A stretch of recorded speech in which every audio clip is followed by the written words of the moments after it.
Adam Feuerstein, we don't normally talk about big pharma, but you say Pfizer should be on the radar screen of investors for next week. Tell me why. Yeah, that's right, Greg. Pfizer is developing an experimental pill for rheumatoid arthritis.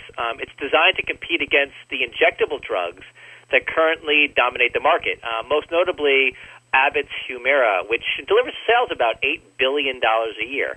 Now, on Wednesday, the FDA is going to be convening an expert advisory panel to review this new Pfizer pill, which is known as tofacitinib. We're going to call it TOFA for short.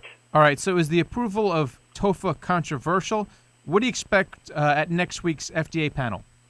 I think investor consensus leans pretty strongly towards TOFA receiving a positive vote at this FDA advisory panel.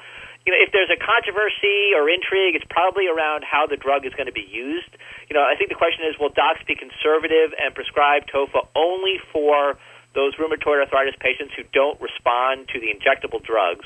Or, will TOFA be used more broadly and compete more directly against the injectables?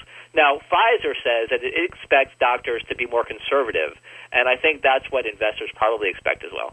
All right, so how important is TOFA to Pfizer? It's very important. Now, remember, Pfizer needs new drugs and new revenue to replace the billions of dollars that it's losing now that cheaper generic copies of the cholesterol drug Lipitor are on the market. Now, the rheumatoid arthritis market is huge. It's upwards of like $13 billion and growing. So TOFA has the potential to be like a $2 to $3 billion drug for Pfizer. Now, that's not going to replace all of the Lipitor sales that it loses, but it certainly is a nice start.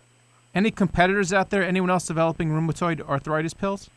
Yeah, definitely. Pfizer's in the lead, but I think you should be looking at Rigel, Incyte, and Vertex Pharmaceuticals. They all have similar rheumatoid arthritis pills in clinical trials right now.